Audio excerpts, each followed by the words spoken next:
जयदेव विधायक डॉक्टर अरविंद ढाली बीजेडी रु बीजेपी को दल परिवर्तन करने पर बीजेपी दल तांको भरोसा करिछि एवं जयदेव निर्वाचन मंडली रु तांको पुनर्बार टिकेट प्रदान करिछि। कौन करेंगे निर्वाचन को आगे अच्छी कौन करेंगे विधायक केमती रणनीति प्रस्तुत करेंगे से बाबद आलोचना आम विधायक सह अच्छु सह बेसी आलोचना करवा।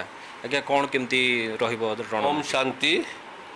प्रधानमंत्री श्रीयुक्त नरेंद्र मोदी जी एवं केंद्र मंत्री धर्मेंद्र जी आमर राज्य सभापति मनमोहन सामल जी एवं आमर सांसद अपराजिता मैडम मो पर भरसा करी जयदेव निर्वाचन मंडली बीजेपी विधायक प्रार्थी भाव में मत चयन करिसंती एवं से माने बहुत भरोसा मो पर रखिसंती एवं मोर मध्य भरोसा मोर भोटार भाई भौणी मानक उपर अच्छी जयदेवर।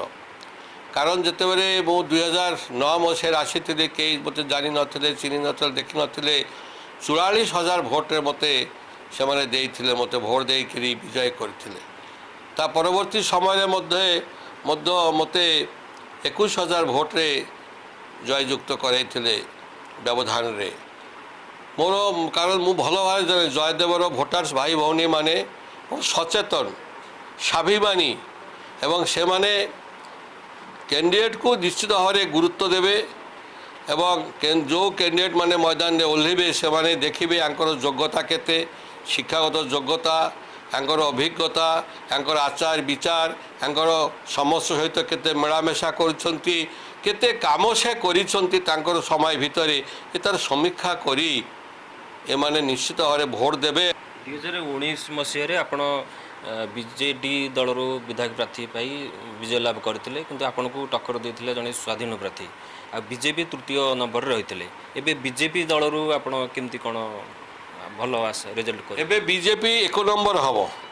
कारण लोक मैंने बर्तमान सारा भारत वर्ष रे मोदी जी ग्यारंटी को लोक मैंने बुझी पारुछंती एवं सारा भारत वर्ष बीजेपी लहर चली ओडिशा रे मध्य बीजेपी लहर चली सेथिपाई मु तो भावुची जे एथर जयदेव विपुल भोट्रे आम मु जययुक्त हेबी। कारण भोटार माने से चाहूँगी थिले डॉक्टर अरविंद ढाली मतामत देउथिले टिकेट पाइबा परे कौन रणनीति रहिबो केमती विजयी हेबे से बाबद आमको सूचना दउथिले। बालीपन्नारू संजीव दास, न्यूज़ 7।